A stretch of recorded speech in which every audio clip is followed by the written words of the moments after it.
Welcome to AEC Stories. This is former SM3 Dempsey of the USS Mount Hood podcast. And this is the weekend edition. We do one of these every week. I've had my great friend Jay Ortega helping out, and big man Dave Teresi, when he can chip in, he definitely does a great job. So it's good to have shipmates that can come and help me elaborate and pull out other stories.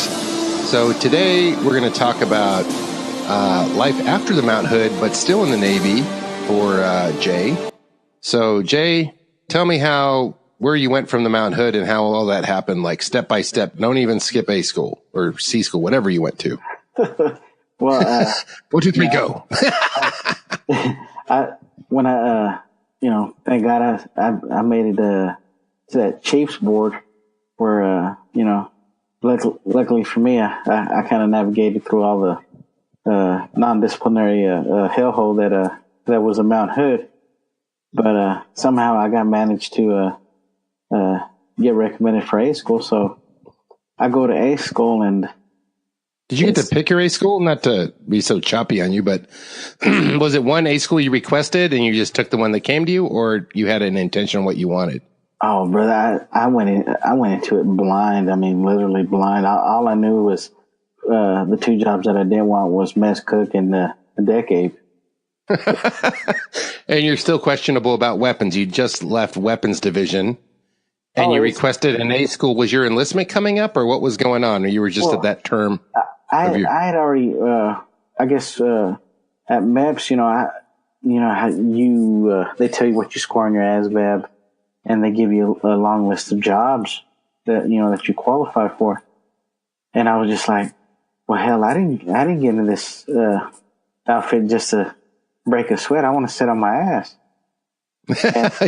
So did you evaluate when you were on the ship? Kind of like, okay, that job doesn't look fun. Oh, that job looks fun, or something's looking good. And one day you see them like, oh, they're diving in sewage. I don't want that job now. Oh gosh. I mean, just from being on the ship, what I thought that was the coolest job was, of course, the signalman. I thought, well, hell, all they ever do is take smoke breaks from what I see and wave a couple flags. And I was just like, well, shit, that sounds like a good job.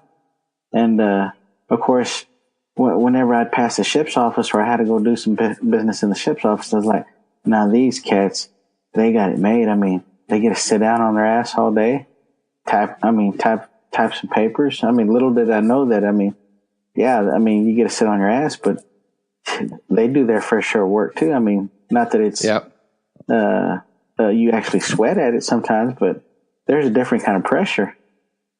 So, yeah, it was like, what kind of pressure did you want it managed? Did you want to be in the engine room as a snipe dealing with watching the boiler all day, or testing water or steam samples? Or did you want to be a corpsman dealing with sick people? Did you want to work in the office, which could be hard or easy depending on the day? You kind of had your own pace. Nobody really knew what you were doing. Like if they were watching you paint, like, oh, you're not painting fast enough. That bulkhead isn't painted yet. Right. So I see how you thought you were pretty strategic, actually. But, it's just, so I get, I decided to go, to my school since my options were very limited, to go to Gunner's Mate since, I was told that the rate was closed.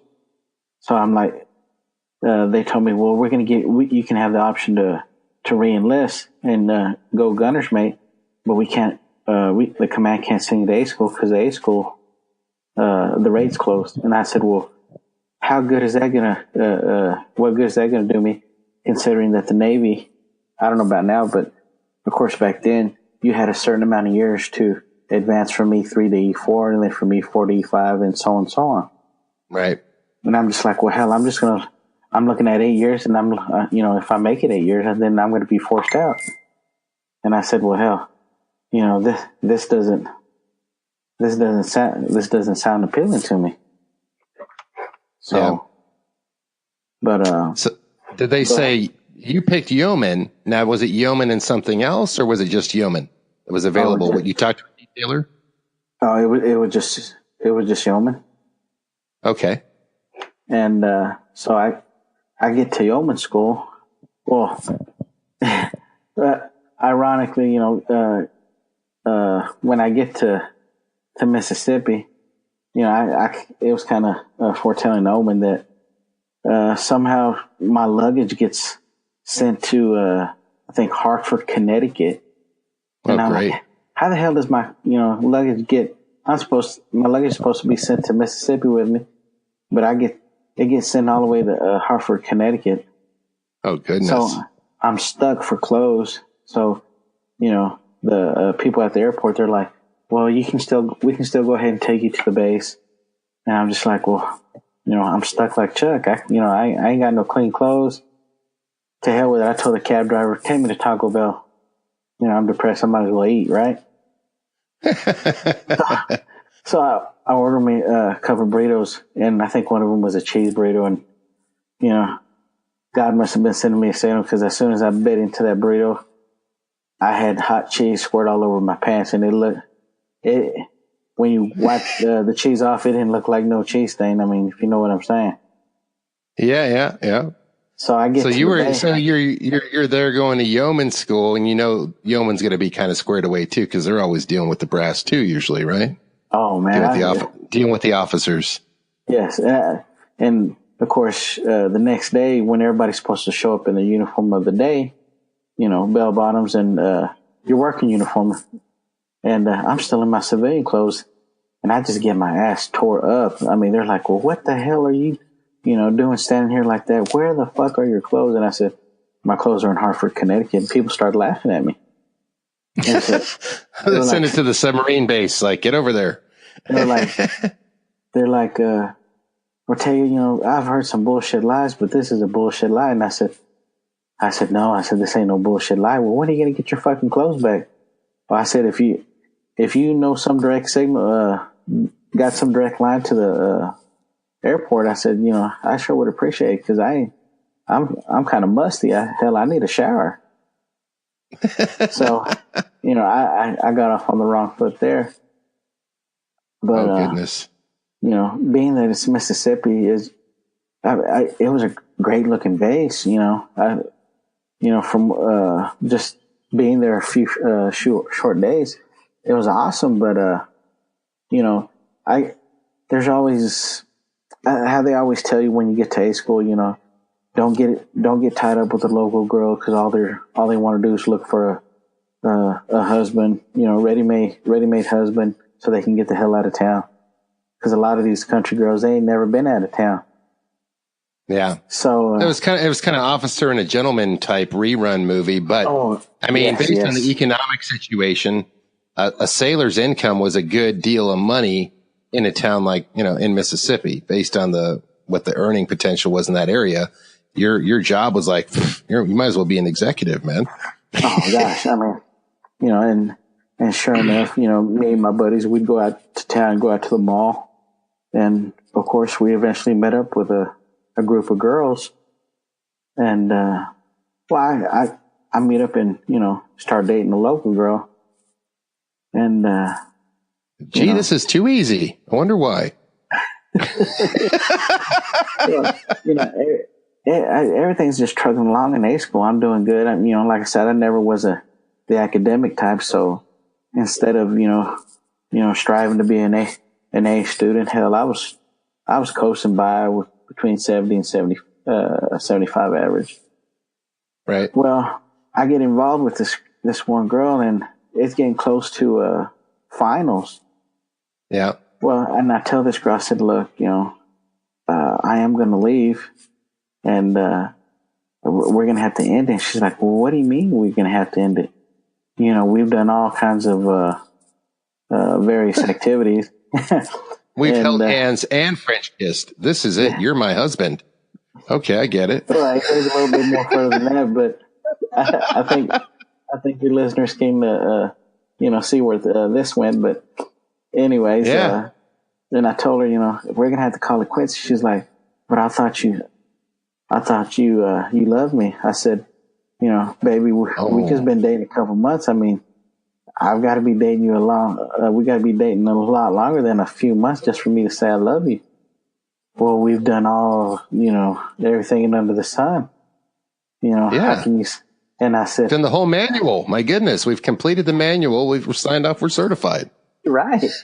So you thought I would have slapped this girl and called her, a few words that a woman shouldn't be called.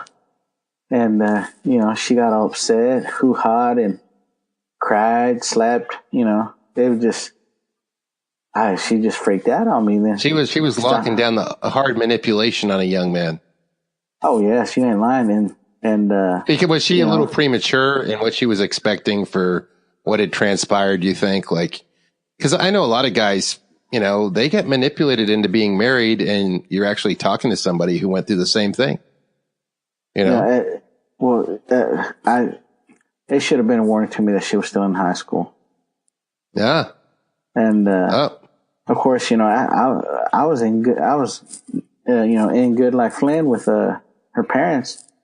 But when all that shit went down, it was just she had that look in her eye that I'm gonna get even with this dumb bitch, and sure enough, my finals were coming up, and everybody's talking about what kind of orders they might pick. So the day before, the day of my final, I call her, at her house and said, hey, what's going on? Just thought I'd, check in on you, see how you doing. She said, you want to leave me high and dry? Well, I'll show you. Well, unbeknownst to me, she took her hammer to herself. Oh, my God. She went to town on herself, and then she tells me she's going to kill herself. Oh my gosh. Oh yes. This has happened to other people, other guys I knew, similar stories. So, I just coincidental. I freak the F out. I'm sweating. It feels like I'm starting to have a heart attack. My chest is hurting. I'm sweating I'm a hooker in the NAS Jacksonville. The humidity's like turned up 2,000,000%. And oh my goodness. So and I'm about to go in and take my final. So I go in to take my final, and you thought I would have. I felt pale. I felt sick, and I wound up blowing off the final. Yeah. And of course, in A school, any type of test that you fail, that's grounds for to fail A school. And being sent back to deck. Yes. Oh yes. And so I get read the riot act. Well, why? You've been doing okay in A school. Why the fuck would you bomb this test? And then I was like, if I tell you, you tell me I'm lying to you. And it's like, well, now's a better time than any. So I tell them, and they're just like, they've heard some bullshit stories, I'm sure. Right. And when I told them this story, they're just like, well, in the midst of telling the story, I see the shore patrol people come up. They walk out of their vehicles, and they come to the building. They ask to speak to me. Well, Miss Yeoman Ortega, do you know so and so girl? I said, yeah, that's my girlfriend. Well, you need to put your hands behind your back. Oh wow! So she's like entrapping you. Oh yeah, and Whoa. So you can kind of get a notion where this is going, and then I'm, Miss Ortega, did you happen to go by her residence today? I said no. Well, okay, because something's happened, and I was just like, oh my God, did she kill herself? She blow her head off? Did she hang herself? All kinds of shit's running through my mind. Then when they tell me what happened, I thought they had that look in their eyes that, man, did this dude do it? Right. And I was just like, oh my God. I said, I didn't lay a hand on that woman. Please, you got to believe me that I didn't do this. And, lucky for me, I was there at the base all day, and I had my friends verify that my whereabouts all day. And they told me, well, she seriously messed herself up. And she's saying that you got something to do with it. I was like, I haven't touched the woman. I said, I don't lay hands on her like that. I'm not that type of person. And of course, after a while, everything got straightened out. But, as the cops kindly put it to me, you're going to leave Mississippi here soon. And I said, yes, sir. Well, boy, once you leave, don't come back. Wow. And I was just like, and this one shipmate, his wife would send him porn. Yeah. And so everybody's like, so-and-so got some new tapes in, man. It's supposed to be hot. His wife's been sending him this kind of shit for a good while. So everybody's already, situated in whatever spot. Oh yeah, just taking up their spot on the floor or the steel table or whatever metal chair. And everybody comfortable lounging room. So, dude, this one lady, she sent a videotape of herself. Oh my goodness! With a dude, and then so it was worse than a Dear John letter. It was like, "Dear shipmates, look what my wife's doing." Video. Yeah, and I was just like, I heard about this. And the lady, she's engaged in,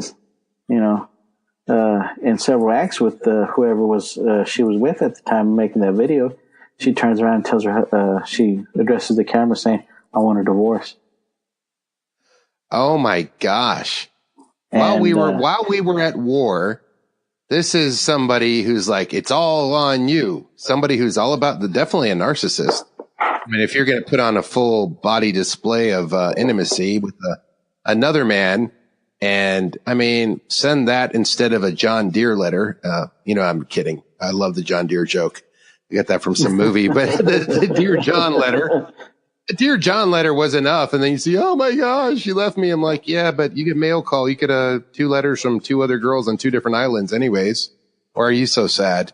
You need all 3 girls to love you. You're not feeling man enough. And this dude flipped the fuck out. I mean, he, of course, him and his buddy, his close friends, they were like, all right, show's fucking over. Everybody get the fuck out of Deck Berthing.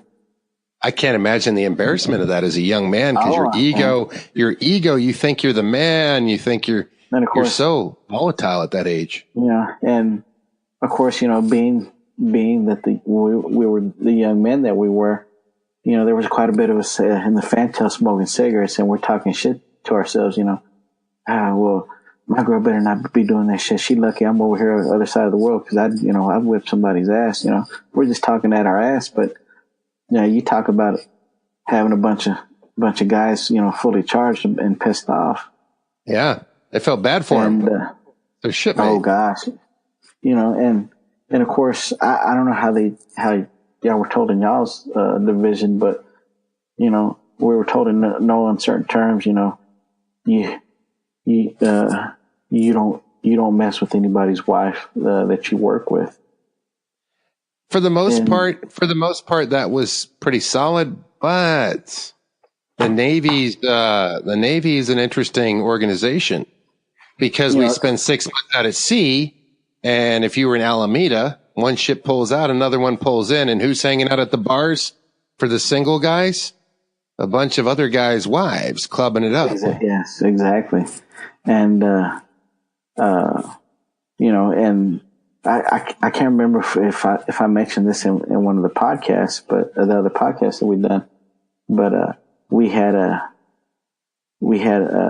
there was a shipmate of ours in weapons. He was from Chicago, and real nice kid. He would always, everybody's bragging about their spouses, and my wife, she looks good, blah blah blah. Of course, young man's ego and pride, normal, yeah. Yeah, and this one kid, I mean, you had to hand it to him. His wife, that was a damn good looking woman. And he was like, dude, he was already put my paperwork in here. I think it was in Vallejo that they had the base housing. Yeah. Was it Vallejo? Vallejo had some housing. NAS Alameda had some housing. Treasure Island, I think, had some housing. Well, I don't know about Concord had a little. Yeah, Concord had a little something too. Well, I think his housing was in Vallejo, but anyway, he invited me and another guy from Weps to his new digs. Yep. And his wife had just come back from I guess, a suburb of Chicago. And old boy was having a cookout, hey, if you want anything to drink, bring something to drink. And I guess his wife was a Boone's drinker because he wanted us to bring a couple bottles of Boone's. Boone's Farm? Boone's Farm. Oh, it's the same as Mad Dog 2020. That's like some of that cough syrup wine, man. That's like NyQuil wine. That's like that purple drink. That's what she requested. So we my buddy, he brought a bottle of Boone's. Was it strawberry something? But anyway, well, we're cooking out and we're drinking and what have you. And my buddy's like, dude, I gotta go take a leak. I'm just gonna leave y'all two with my wife. Just chop it up with her. So he leaves, and I was like, good Lord, Well, I was so intimidated because she was so damn good looking. I didn't know I was afraid to say anything. So we're in the kitchen, right? And I forget what song comes on. And this girl, she just starts messing with her hair, and she climbs up on a chair and then gets on the table, and she starts doing a striptease. Oh my! I mean, she's flaunting everything that the good Lord gave her. Oh my! Was you in an awkward situation there? Oh, you ain't lying. Then my buddy that was with me, he was just, he was a real intellectual fellow. I'm not going to say he was a nerd because he wasn't, but he was a real intellectual guy, and I think the word that he would use, like, gee willikers, what are we going to do? This is so fucked up. So he was really proper, huh? Yeah. And lo and behold, I mean, she starts flashing us, rubbing herself, and I'm just like, I look at this girl and I said, you need to get down. You can't be doing this. And she was into the music, and she acted like she could hear me. So this goes on for a couple minutes, and I'm like thinking, where the hell is her husband? I mean, damn. Is he? Yeah, where is he in the back of the house, in the backyard, sharpening an axe, ready to come in at any minute? Exactly. So both of us, we're just standing there, and we're just looking at this guy's wife, and we're just like, this just looks real fucked up. And then lo and behold, he comes out, and all you hear is like, well, what the fuck is this? And and we both turn around, like, we just got caught up with our hands in the cookie jar. Like, dude, it's not what it's like. And, of course, he didn't want to hear shit. He thought that we were trying to, do. He was trying to blame it on you because he couldn't believe she would do that to him. Little did he know he was caught in the middle of it. Oh, exactly. And then, of course, go ahead. Go ahead. It's hard when you're young and you don't realize you just purchased a deceiver, a narcissist, an attention getter person. And you want to think that that everything you do is right because you can't live with the idea that you just messed up that bad. So you're definitely going to blame your friends because you're young. You're going, no, what did you guys do? Some strange, special, Indian hypnotic techniques on my wife. What the hell is this?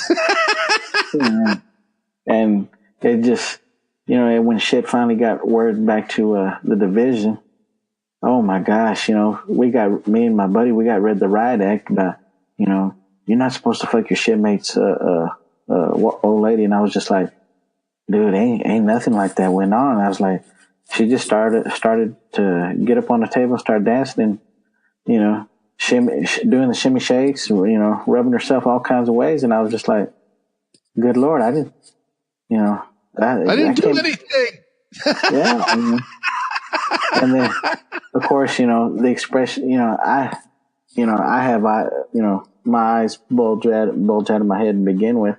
So I really couldn't say, my eyes weren't bulging out because they already were. So, and they didn't think that was very funny, but needless to say, it wasn't too happy. It wasn't a happy place at quarters the next day or when we mustered because our so-called buddy was there and he just kept on calling us home wreckers. Wow. And we're just, you had to fight that stigma. And I was just like, going back to that story where that guy's wife sent him that video, it's just, the shit that happens while, you're at sea is just, you think only happens in movies, but it doesn't.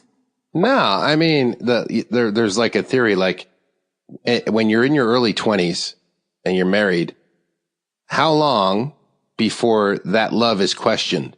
How long before someone else is knocking on the door of your relationship? How long does loyalty last when, you're away for 2 or 3 months? And a lot of people, most people, they had to deal with that. You know what I mean? It was like almost a don't ask, don't tell situation in many cases. But even when I worked Master at Arms, one day I get a call, Dempsey, come to the quarterdeck. I need you to go pick up a prisoner. Like, okay, what is it? Oh, Seaman so-and-so. He committed adultery. I go, what?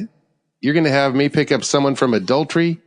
And the guy telling me is a guy I know that was probably guilty of it himself. I'm like, I was like, okay. Oh, this E3 was messing around with his chief's wife. And I'm like, okay, we can keep blaming the guys. And that's fair enough. But these are young, naive guys that are easier to catch than, flies with a bunch of candy on the hot day and a fly swatter, right? They just walk right in, they step in it and they're stuck. And I think about it. I picked the wrong woman. You had that bad encounter in Mississippi. Your friend had that bad encounter in Mississippi. These other guys had those bad encounters in Oakland. Other guys, married some gal from an island, brought her over, and before you knew it, she was running through 2 or 3 other guys. And all these guys were susceptible to it because we were a little too young and naive as to what manipulation was. Like, we just thought, take orders, yes, sir, yes, ma'am, and march a straight line, and that the whole world did it too. But other people had their own agenda. So we as young men were susceptible to making very poor decisions. And since we were not hanging out at Stanford or, I don't know, MIT or some other highbrow place full of intellectuals where people had higher moral values or something, we were around the Navy life. And when you're at E1, 2, or 3, you're not making a lot of money. Boy, are you just a sucker for most things, man. And, I'm not denying it in any way, I was just lucky that, if I can remember this BM2's name, real short Hispanic guy, but he was a BM2. And he, I guess, seeing what he saw in all the years that he had in the Navy, he would sit me down and whatever female I was involved with at the time and say, since, you don't have a father figure around, I'm gonna lay it out for you and try to talk. Your sea daddy. Your sea daddy. Yeah. And he was like, "When's the last time you've had a good night's worth of sleep?" I couldn't remember. Yeah. And he goes, instead of going out on Liberty this weekend, if you're gonna go out to eat, but come back. Don't call your girlfriend or whatever girl that you're seeing at this time. No sex for the weekend. Sleep. Go out and eat, but no sex. And then after a couple days worth of sleep, you start to get you see the big picture. You have some perspective. And, you get to take a look back. He made you take a step back, huh? Oh, yes. And, but you still, but that was on the ship, but you still fell for it in A school, right? Right. And, it's just, to get back to the A school thing, after I had all that legal issues cleared up, I still had to go before a review board.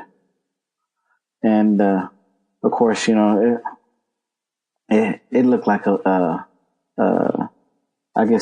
scene out of Law and Order. I mean, there was like 4 or 5, I think, E6s and maybe a chief or 2.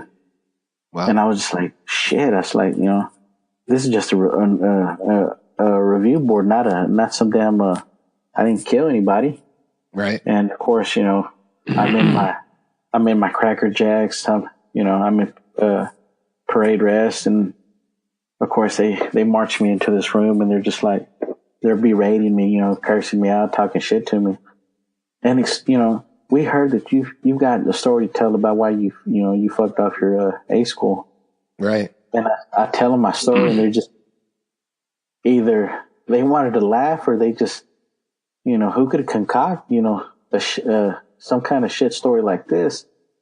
And then one of the guys looked at me and said, he goes, son, he said, I've never heard a story like that before. And I said, well, you might think it's a story, but this shit really happened to me. I said, I'll accept whatever, recommendation that you give to me. I said, not that I may not like it, but I have no choice, right? Well, what if we take money from you? And like a restriction punishment thing, right? Right. And I told this individual, I said, look, I'm an E2. I said, let's just say you take money away from me. When I came to the Navy, I was dirt poor. I said, are you really making me take a punishment? I mean, I'm not missing anything if you keep on taking money away from me. Well, what do you suggest we fucking do to you? And I go, well, if I can speak freely, I said, I don't want to fucking go back to the fleet. Yeah. I said, but if you recommend that I do, I got no choice. I'll accept it. I got to be a man somehow. Right. And well, what if we let you back in A school? I said, well, I would hope that you give me another chance. Not that I actually showed you, much confidence in, this first time around, but I told him, I said, I'm not going to get involved with another girl here off of base. I'm going to be all about the school. And of course they told me, well, if we let you reclass, if you graduate with 100 average, it's only going to go down as a 70. And I thought about it and I was just like, well, where the fuck is the motivation? Right. Right. So, and I said, I was like, wait a minute, you're thinking like a young punk kid, try looking at the bigger picture. And I said, you know what, sir, I'll be happy if you give me the opportunity to go back to reclassify and go back to A school. And they said, that's what we're looking for in a person here at A school, Mr. Ortega. And I said, thank you for the opportunity. And they made me wait outside. They made their decision. Then I was told, you got to you're going to reclass. But in the meantime, I think I had to wait an extra 3 weeks or so in a holding company. So it was a 3-month A school. Gosh, I think I might have been there for like 3 or 4 months. Well, I mean, what was a typical length of the A school is what I'm asking. I think in about a month, a little over a month, maybe. A little over a month, but you get stuck there because you get reclassed and you probably had a waiting period before the class started and all that kind of stuff, right? Yes. Yes. Okay. And so you had to do another month over again? Well, I had to start back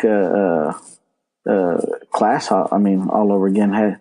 They gave some, I don't know, BS typing class that you had to type so many words a minute, and some kind of other typing exercises. I mean, it was real low keyed. I mean, anybody could pass it, but it's just the fact that you had to do it. I had to do it all over again.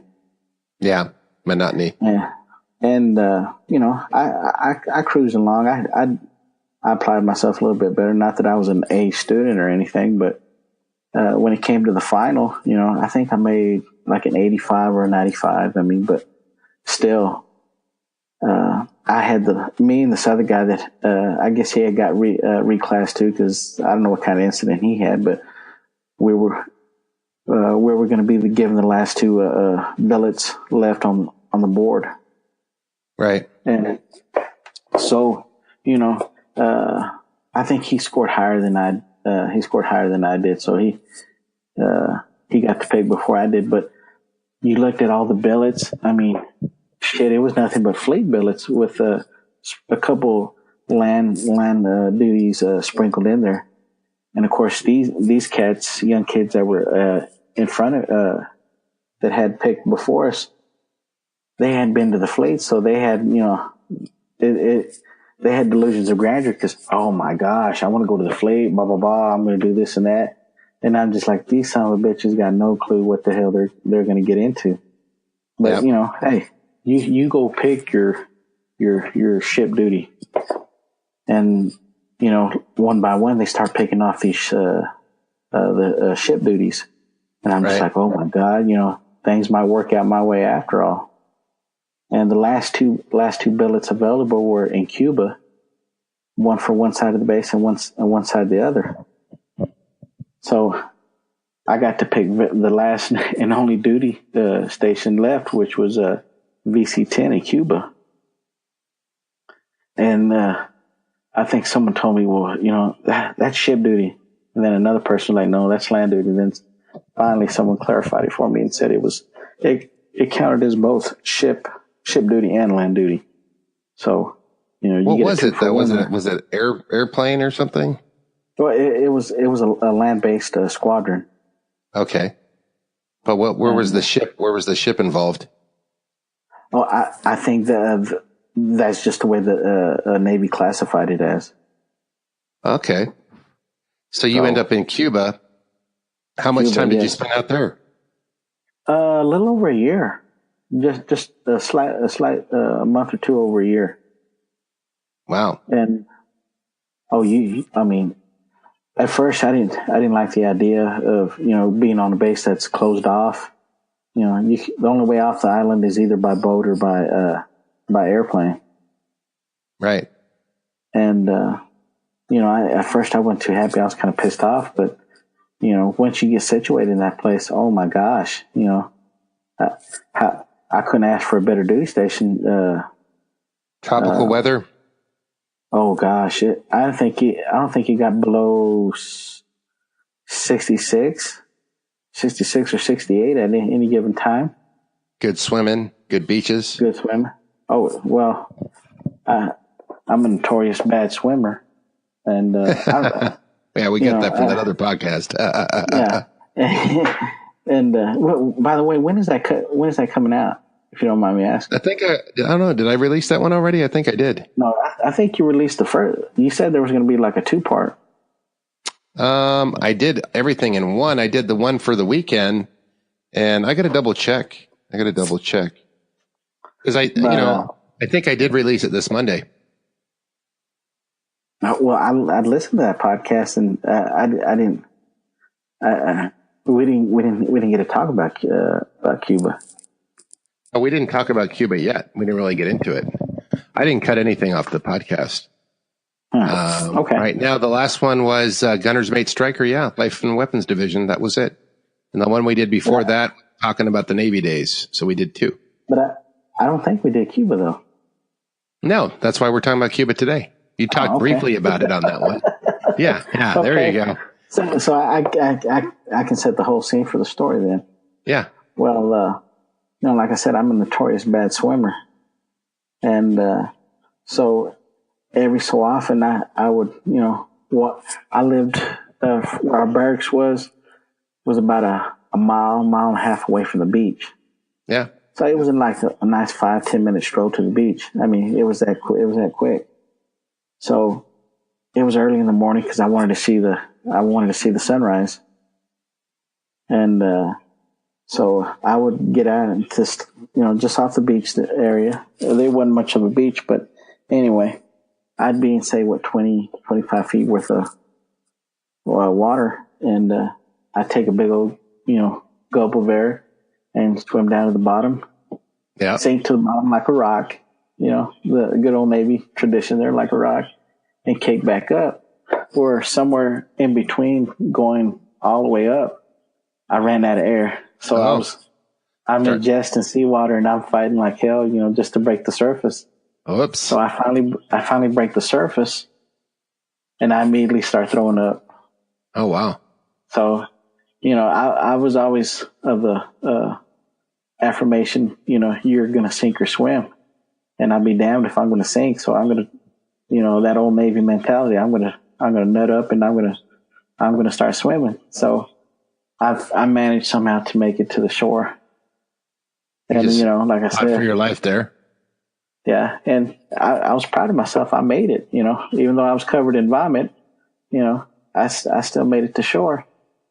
So, and good Lord, I must have ingested a good amount of seawater because, it was an awful lot. So, I made it through the weekend, fairly sober to some extent. But anyway, come Monday, I go through my normal work routine, and I tell a buddy of mine, hey, let's go upstairs, to the roof of the squadron and go smoke a cigarette.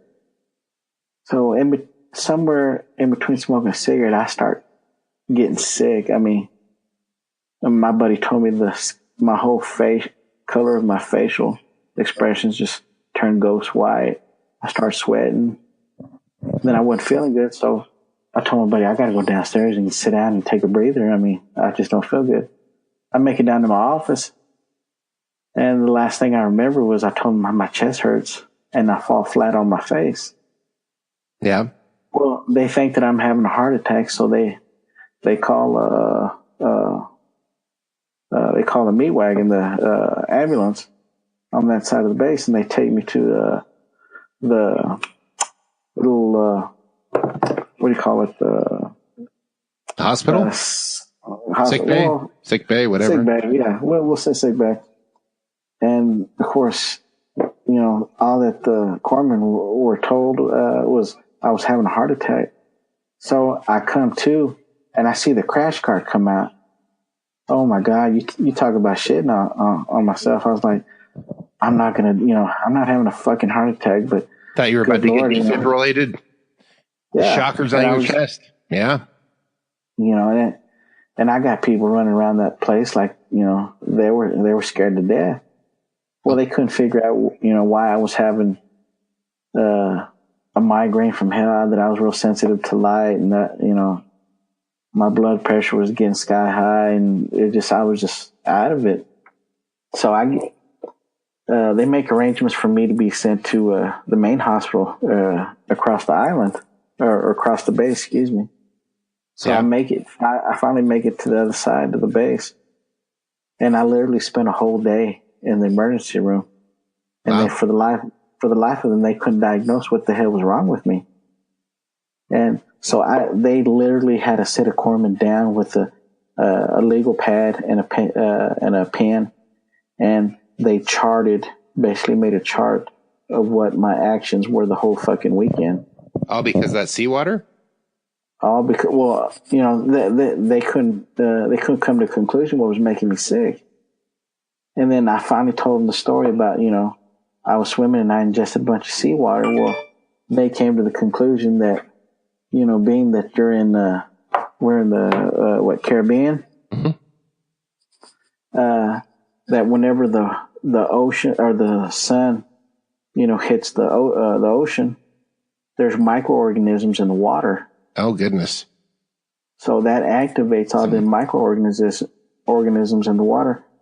And when I ingested all that seawater, trying to break the surface, that entered my bloodstream and went to my brain. Oh, goodness. So in a sense, that's how my brain got sick. Wow. And I think they told me I had meningitis. I forget what type of meningitis, but it got to the point where they literally had me filling out Red Cross papers because they told me that I was going to die. Oh, wow. And, I don't know how close you've ever come to dying, but, I thought it was pretty fucking serious when they bring the chaplain and another Navy personnelman with Red Cross papers to fill out where you want your body shipped to. Oh, that's pretty serious. And I couldn't believe it. And when they told me, Mr. Ortega, your chances of survival are, slim to none. And I was just like, well, first of all, I don't know what the fuck you're talking about. Regardless of what I might have, I'm going to fucking live. I don't care if I have to be helped out of this hospital. I'm going to crawl if I have to out of this hospital. I don't know what the fuck you're talking about. Well, they notified my command because I guess,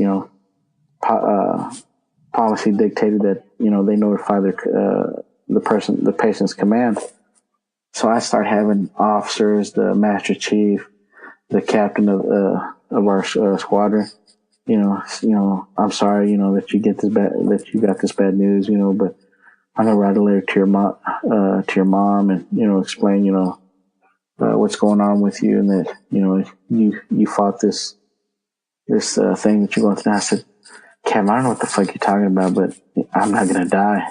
And of course, you know, they try to put a face on it. You know, we understand, but you know, you got to face reality. You know, and I basically argue with every person that fucking came and visited me. So they thought you were going to die, and you were arguing with death. And is this possibly just a big? Well, you're obviously here, so must not have been a good diagnosis. Well, I was in the hospital for a little over 2 weeks, and well, of course, I came through, and lo and behold, the look on everybody's face, you thought, you know, I was a walking dead man, because everybody had this look on their face like, oh my God, you should be dead. Yeah. And then there was a parade of doctors and corpsmen. You know, you've been given a gift from God. You know, you got a second shot at life. And I was like, you know, I told you I was going to live. I don't know what the hell you were talking about. Well, I made it out of the hospital fine and dandy. I made it through a weekend. Well, me being the type of person I am, I was like, well, shit, I faced death in it, and I came out on top, so I'm going to celebrate. Right. Well, you can guess what I did that whole weekend. I partied like it was 1999. You know, I bossed to the wall. I drank like it was nobody's business. I'm alive. I'm invincible. Yes. Come Monday, the same damn thing happened to me. I fell out again. You're like, uh-oh. Got sent to the hospital, and it was a reoccurrence of that damn meningitis again. Wow. But at least this time, you know, I got treated with whatever drugs they gave me, but it was a different outcome. Antibiotics or something? No, yeah. I forget. I couldn't remember what they gave me, but needless to say, I lost 40 pounds in one fucking month. Wow. I mean, you know, when I got discharged, that last time I got discharged from the hospital. Yeah. Brother, I was so weak because I think they were giving me, 2 IV bags every couple of hours. Wow. And all I had to eat the whole time that I was in the hospital was, what do you call it? That chicken broth and Jello. Goodness. To this day, I can't. To this day, I can't stand Jello. Well, I can't imagine. Why not? But that. You know, and so Cuba was the beginning of the near-death experience, and oh yeah, well, it was one of the near-death experiences because I had another brief, one of my many encounters with alcohol poisoning. Oh my goodness! And where some buddies of mine, they found me lying face down in a pool of vomit, choking on my own vomit.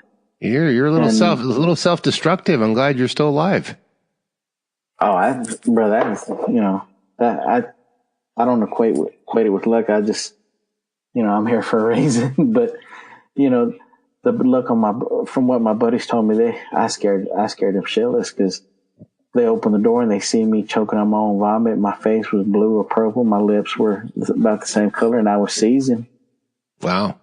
Yeah. And I scared these guys so much that they didn't want me over anymore for a good while after that incident. They didn't put you on restriction or anything for that? Get you in trouble? They tried to recommend me for alcohol rehab, but, you know, I fought that every bit of the way, so I got recommended not to go. Well, it doesn't sound like you're a big drinker today. Otherwise, you wouldn't be able to be on the podcast. You'd be at the bar right now. Well, it just so happens that I met a woman that doesn't stand for that type of reality. That's awesome, man. Yeah, I went hard young. Stayed sober for 18 years. Revisited booze a little bit on the light note, and I said, don't really care. I'm not addicted to it. I'm not in love with it. I'll have it once in a while, but then I'm going to quit. And the next day I'm done. Now don't give me a day to get it better and get back at it. Give me months. You know what I mean? I mean, don't get me wrong. I mean, I'm not going to say I totally quit drinking, but you know, every once in a while, hell, I like to tie a good one on, but it's just, it's not feasible to a marriage. I mean, No, it's not. I can see it from my wife's point of view. I mean, she doesn't like dealing with a drunk man, every so often, but Don't blame her. I do like. I like to enjoy a good bottle of beer or a nice bottle or two of wine. Yeah. I mean, but not that she's happy about it, but she'll admit, I'll drink a beer or two. That's all good, man. But go ahead. What was the rest of your life like on Cuba? I mean, just busy doing admin stuff? I mean, was it like a really nice base because you guys were so remote? So did they compensate and make it nicer in other ways? Well, they had, of course, they had a USO building. Mm-hmm. They had a bowling alley, racquetball courts, one badass gym. Mm-hmm. I mean, the gym was kick ass. And then on the other side, the main side of the base, you could go golfing, which every time you teed off, they gave you a piece of AstroTurf. Oh wow! I mean, it was kind of weird for me, but we had one McDonald's. That was the big fine eatery. And then they had a Jamaican. They had a couple nightclubs on base. Oh yeah, Jamaican nightclub. And of course, I think even the Marines had a nightclub on their side of the base. So were you guys kind of separated from the Marines, or did you guys merge at any point? I think the Marines had their own barracks. I mean, they're and own then I think separate part of the base. I think there's a big old giant apartment complex looking thing, and I think the Marines they're kind of sequestered in one area. And the Navy's sprinkled in around there. That's cool. But so that was how many years did you do total again? A little over 3. Little over 3. You get to go from the Mount Hood, Desert Storm, and Yeoman School, Mississippi, and Cuba. You get a lot in that short time. Oh gosh, I mean, of course, my biggest thing was to go to California and to get the experience from going to West Coast to an East Coast. I was like, you know what, I ran the gamut, of you get some cultural exposure of different areas and different types of lifestyles and so forth. That's a trip. And of course, being a yeoman, you don't see the whole big picture of what officers do and what kind of bullshit antics that you wouldn't think that officers do or say or try to pull. And of course, there's always a wide variety of shapes and sizes of officers, right? You got your skinny officer, big boned, as we would, some people like to say. Well, of course, being a yeoman, you're basically a personnelman for a yeoman. I mean, for an officer. Right. So when it came type their evaluations, or they call them fit reps, I believe.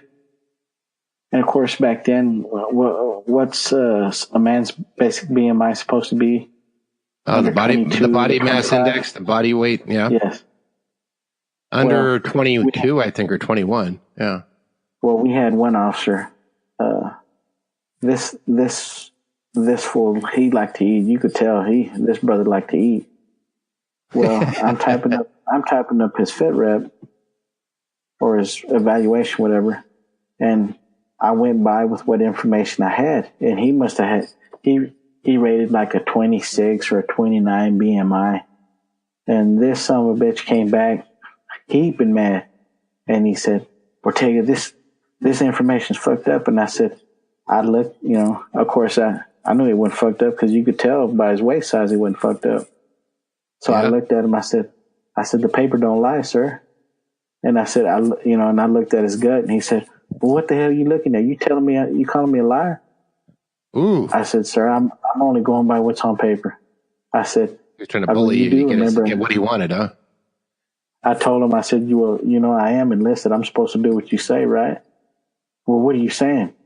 Are you saying that I'm telling you to forge a government paper?" And I looked at him. I raised my hands. I said, "Whoa!" I said, we don't have to get into all that. I said, I'm supposed to do what I'm told to, right? He said, yeah. I said, if you say this is fucked up, this is fucked up.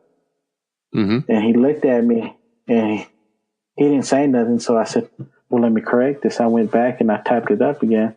And miraculously, he goes from a 29 to a 18 or a 19. And he looks at me like, he wanted to say something. And I said, I'm typing it. I go, there's a mistake all the time in paperwork, sir. I'm just clearing it up. And of course, it's just, little stuff like that. And of course, well, you've seen those. There was very honorable officers, and there's some in power that abuse their power. But not just officers, LPOs, chiefs, different people.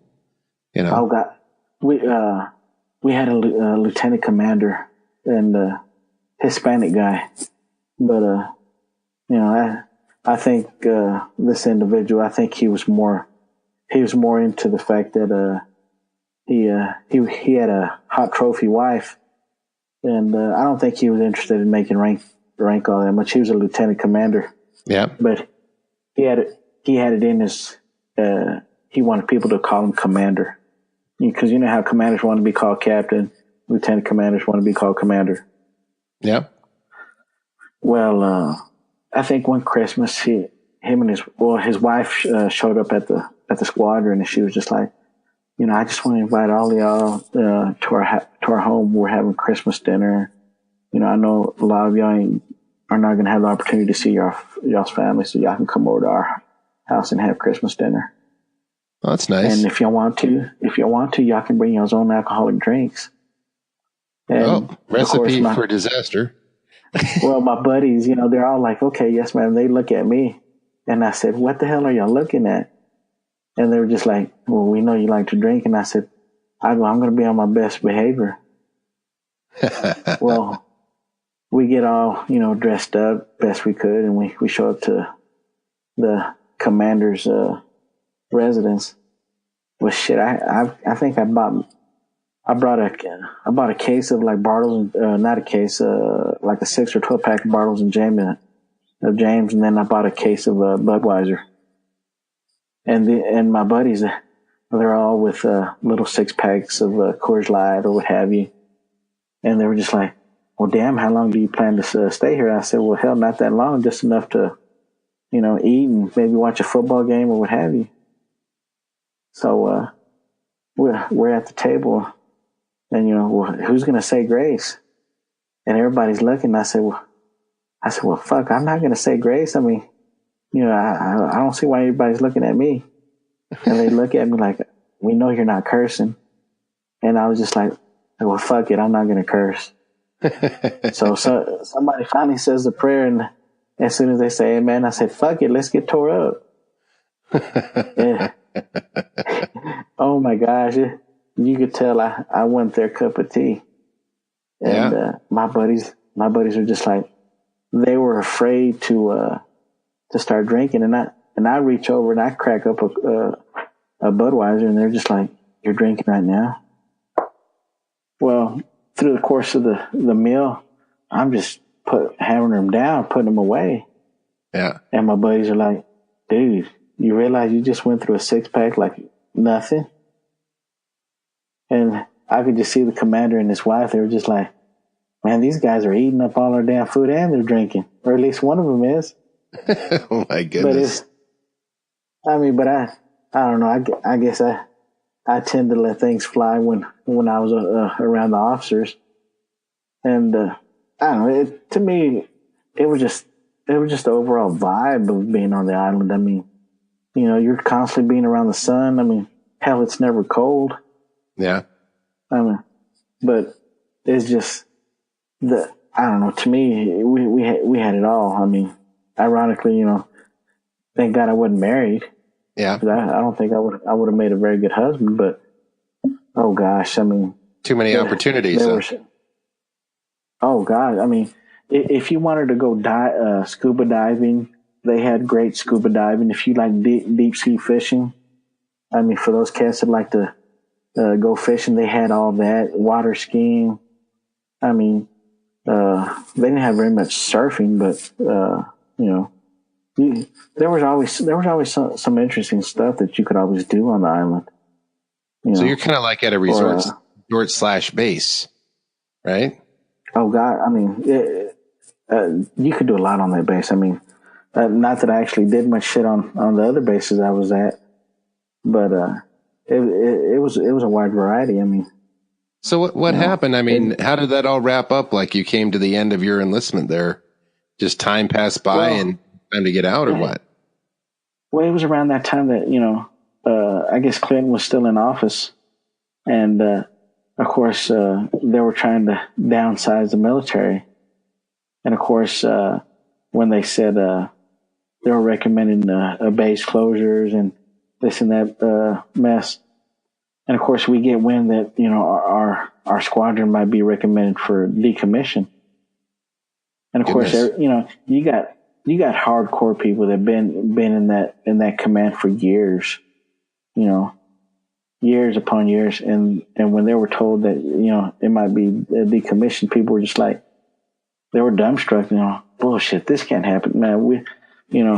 This command's been around since the day, when Castro came into power. And I was just like, does it really make sense for them to close a base? I mean, a squadron like this? Right. I mean, I would think that you would need something like us. I mean, but then again, you looked at our type of airplane that we flew. Shit, it was damn near obsolete, but it was great for training purposes for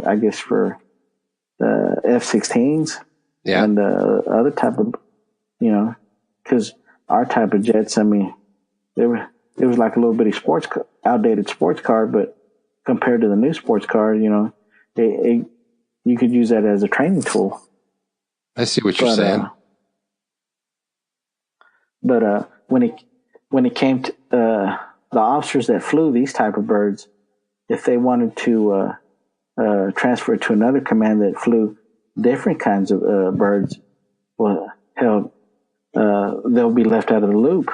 And I get re-qualified or go back to another school and start from, they've already get to the top of that one type of device, but now it's different, right?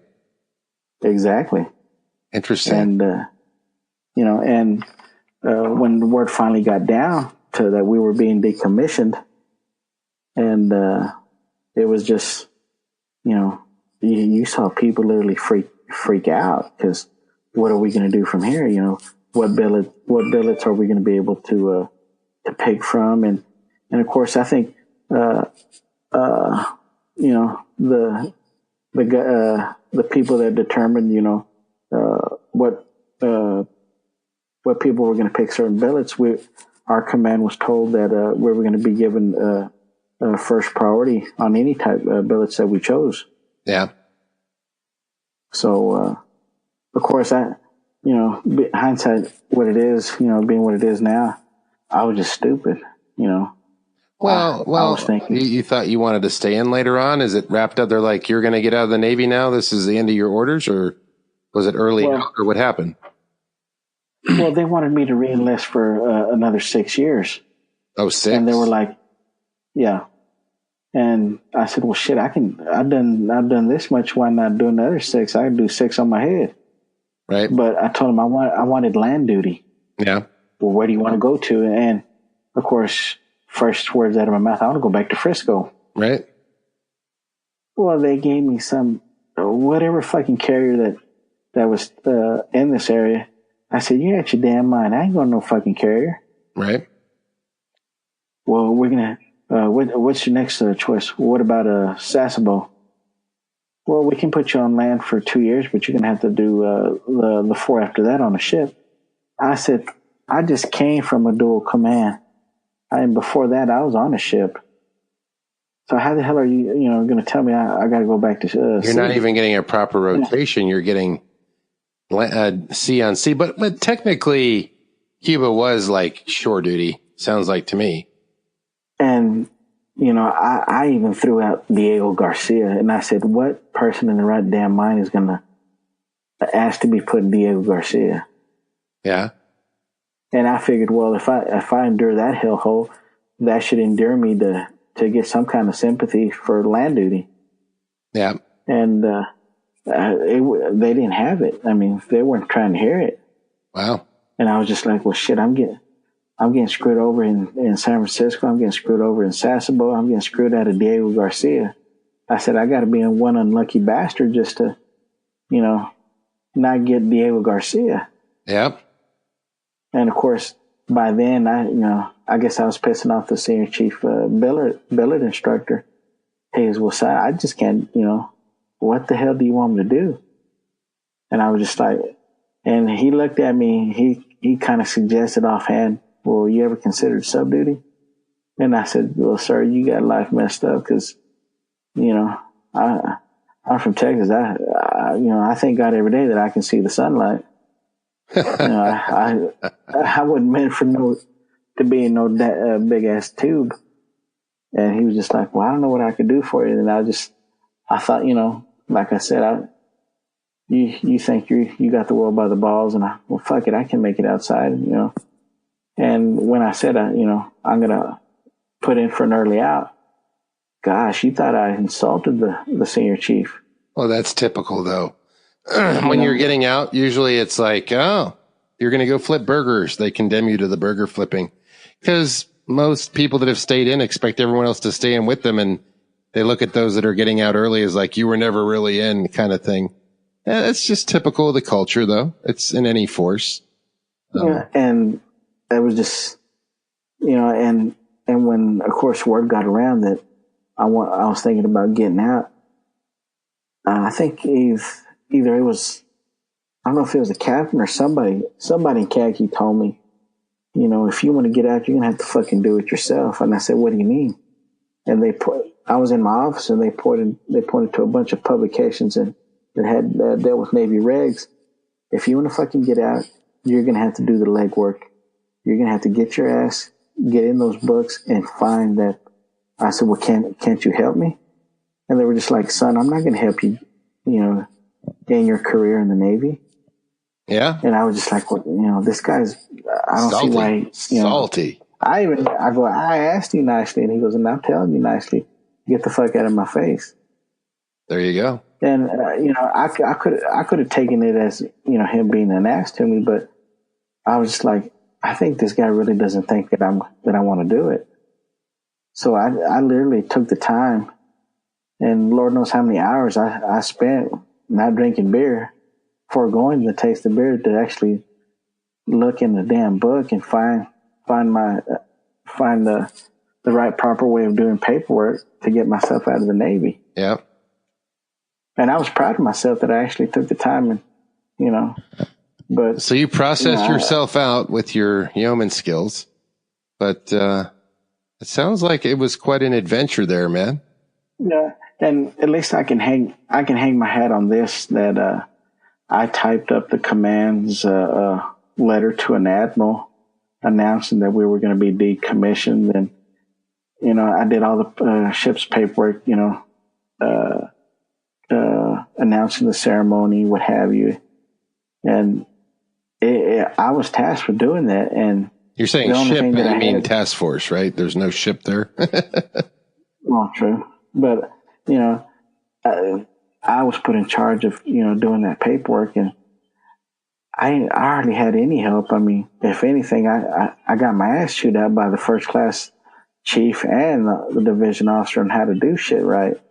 Yeah. And I should have seen it for what it was. I mean, I guess, they wanted to motivate me or find a way to motivate myself to do that. And if I would have had enough sense in my brain, I could at least, see the bigger picture and say, shit, this shit ain't actually bad. I can do it. Why the fuck am I getting out? Well, that's the thing. That's the thing. When you're young, you think you know it all. You're in your early 20s. What do you know? What do you know? You think like, well, I'd probably go start a rock band or be rich or something, man. I'm getting out. And, we all think we know better. I'm tired of all these orders, but that POD, that plan of the day, that structure was running your life more than you realize. When you get out, you're like, oh my gosh, no one's waking me up. No one's giving me a paycheck. Payday. There's no payday. I better go make a payday. And, there isn't the comfort of that permanent job feel right off the bat in most cases for most people. But, and you know, good. They just, you know, and like I said, you know, being that you're a yeoman, you know, you've got a lot more advantages, and that you know, your average buddy or whatever that are in other divisions that they don't have. Hell, I found out that I could make free phone calls from my office to the mainland, and I didn't have to go to no damn phone exchange. You had certain connections. You're writing the POD. You could modify something. You could do all kinds of stuff. But go ahead. No, go ahead. I just think that it's an interesting. So you did 3.5 years total. You get out.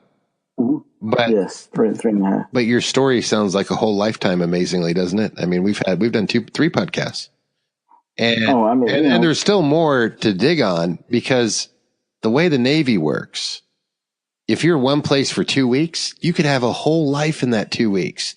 You could be stuck on some island. My life in Hawaii, 19 days. What was that like in the Navy? Well, one day my ship pulls in. Next thing you know, I met some girl and I'm up on top of this mountain and we're hula dancing. But then I go learn to surf and I'm hanging out with these surfer people. You know, it expands because you're actually living your life. You're not with your face in your cell phone. You weren't, pulling away by all these other devices that exist today. You were actually living. And that's what I take away from telling these stories, is how much living we were doing. You weren't watching 8 hours of TV every day in the Navy. Never. Socializing, working out, getting out, doing something, right?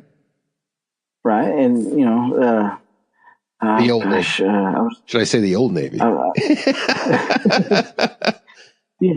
There was one story I wanted to tell you. It was about Cuba, or it was a small story. No, it was a small story about the Hood. Okay. Back to the Mount Hood. Yeah. You know how we would do like pier watch. Yep. They'd have like a little guardhouse. Yep. And Concord, or which base are you talking about? NAS Oakland. Oh, okay. That little phone booth box thing at the end of the pier there. Yeah. Yeah.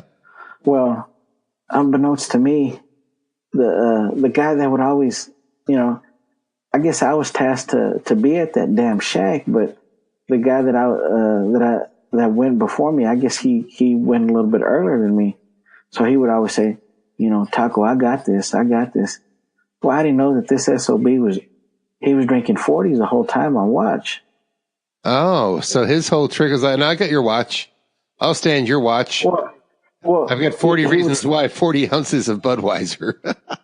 Well, you'd have one guy specifically man that shack where I guess it had one of them swinging arms where you could stop traffic. Right. And one guy would have to constantly walk up and down that damn pier in front of the boat. I'm trying to remember that pier. This must have been in when we get back from Desert Storm, I guess. I mean, I would freeze my ass off because you know how cold it would get at night. Well, Concord was worse. The water and the wind coming off of Concord was windier. Oakland could get cold, and in the wintertime, yeah, definitely the wind chill factor off the water for sure. And brother, oh gosh, I get pissed because this one guy, he would always, and I for the life of me, I said, man, this dude doesn't even look. I'm freezing my ass off here, and this brother ain't even complaining. Well, come to find out, he was 3 sheets to the wind, and I was just like, this SOB. I said, not once could this fool even, say, come up to me, say, Taco, yeah, I got a couple 40s. You want one? And I was just like, this whole cat. But I mean, I never drank on duty, man. I did not mess with that. I was like, who's going to guard the ship? You know what I mean? I took it seriously. Some guys, they're alcoholics or they're trying to get over, and they thought it was a get over on recreation time. I didn't screw around with that, man. Never. It's kind of part of a signalman thing, though, Yeah. eventually I did become that individual that got to stay at that shack, right? Yep. Well, I don't know if you remember this, but one of the guys on the boat got arrested because he drove through that fucking barrier. Well, this individual damn near hit me with his vehicle. Goodness. I mean, I literally had to jump out of the damn way because I told he tried to get onto the pier or something, and I said you can't go here, dog. You know, you got to turn around. You know, well, he told me to go F myself, and he hit the gas pedal and he drove through that fucking barrier. I had to jump out of the way. He would have ran me over. Wow. Well, what was his whole motivation? To drive towards the ship, break through the barrier, drunk, probably. I'm getting drunk. And I mean, you're just double incriminating yourself. You might as well be driving yourself past the sheriff right into the jail. Well, yeah, exactly. And breaking government property, as we used to like to say. This fool turns his vehicle around. And he drives the hell out off the pier anyway. And did he drive off the pier? No, well, he drove out. You know the away from the pier. I thought he drove into the water. Yes. What? Scuba dive, Steve. I'm a West Texas. I'm a West Texas fool. It's okay, I'm brother. sorry for saying that.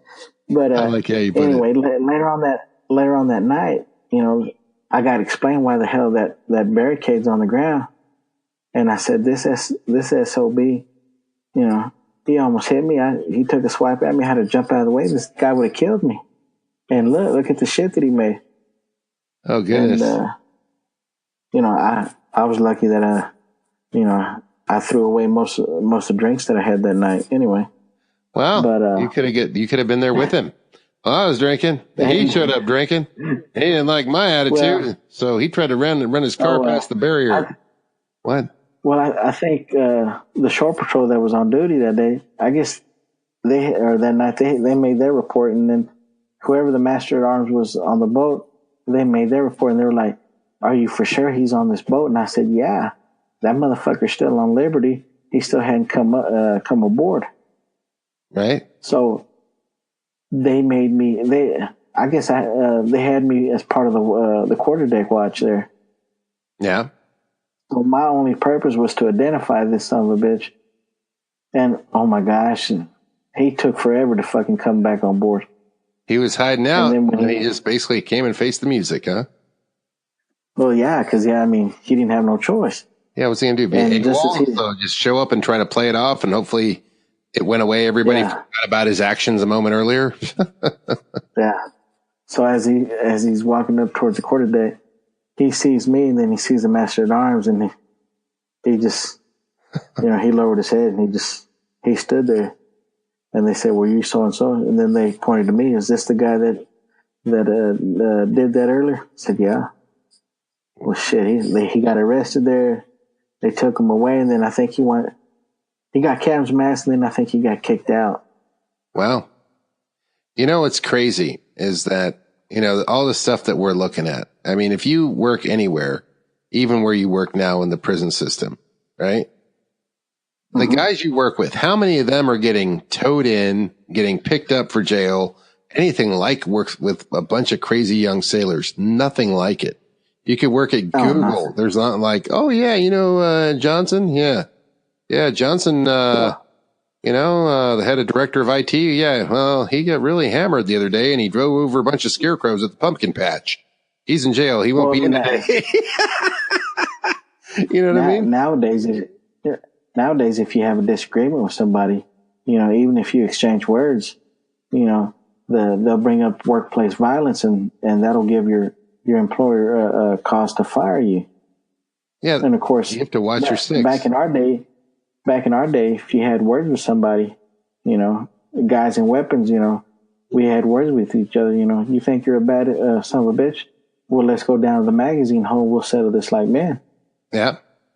And of course, being that we were a small knit group, you'd had most of the guys in Webs go down the magazine hole, and of course, everybody wants to get the formalities out of the way. If you get your ass whipped, that's old school. What are you gonna say? I said I'm going to say that I fell down the ladder back. Well, that was the whole thing. When the world was like that, it wasn't just the weapons; it was the world. I mean, you didn't just go up and be a hater as they are in today's world. You just hate on somebody because if you go and express yourself negatively, they're like, "Oh, you get something to say? Let's go outside." No, I don't want to go outside. I want to just keep expressing myself and taunt you, and you can't do anything. Right. Yes, I can. Smack. But that's what's changed in this world. When people used to go outside in a bar, in a disagreement in an office, when men used to just face up, roll up their sleeves, and get fist to fist, it was a different world. People mouthed off a lot less. Now you've got a lot of people that are taunting each other. They're cyber bullies. They think that they can catch you with their phone and film you and trap you. There's a lot more ways for the alpha male of the old school in trouble. Well, nowadays, they want to settle an argument with a knife or with a gun, right?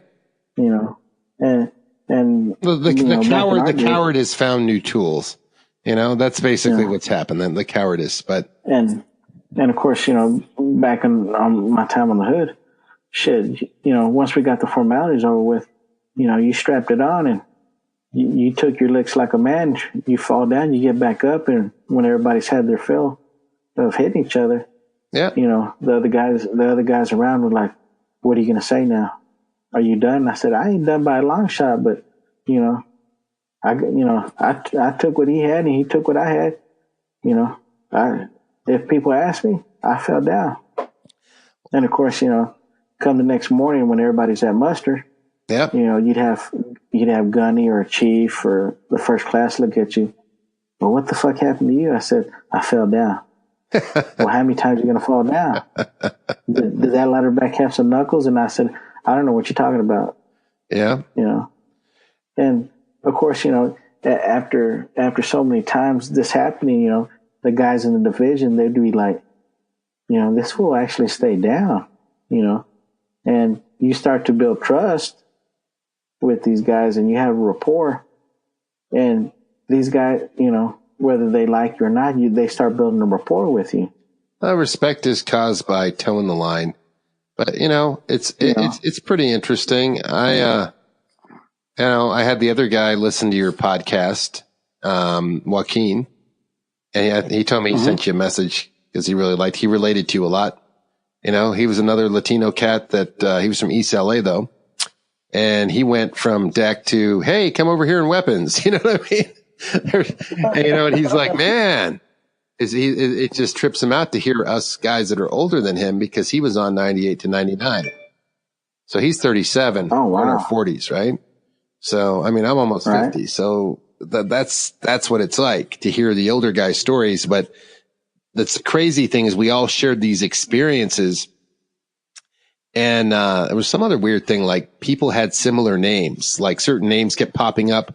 And you're like, Hill? Oh, yeah, we had a Chief Hill. You had a Hill, and I had another Derrick Hill. And then you guys had two Hills, too. It's like, did they assign the ship by names? These names are all sounding familiar, even though it's like a different set of years, Right. But I think it's been a good podcast today, man. It's definitely been good. And, oh, brother, this is a good long one right here. I'm gonna wrap it up, but I want to give shout outs to Salty Dogs, U.S. Salty Dogs, U.S. Navy Salty Dogs. They've been helping put out the podcast and getting us exposure. They've got 45,000 members on Facebook, and that really helps us a lot. You know what I mean? It gets it out there. And that, I'd like to put it out there too to other people that are listening. Since you invited me to do a couple podcasts, it is very therapeutic. I mean, to talk about my experiences. I'm not going to say that my language is clean by no means, but brother, you've helped me in ways. I mean, that I haven't been able to express myself in such ways in well over 20, 25 years, maybe 30 years. It's like we're all sitting on a story that needs to get out. We need to express ourselves, whether we need to feel understood or we need to feel expressed. I've expressed myself and someone speaks my language, right? And and I've still got so much stories left. I mean, it's just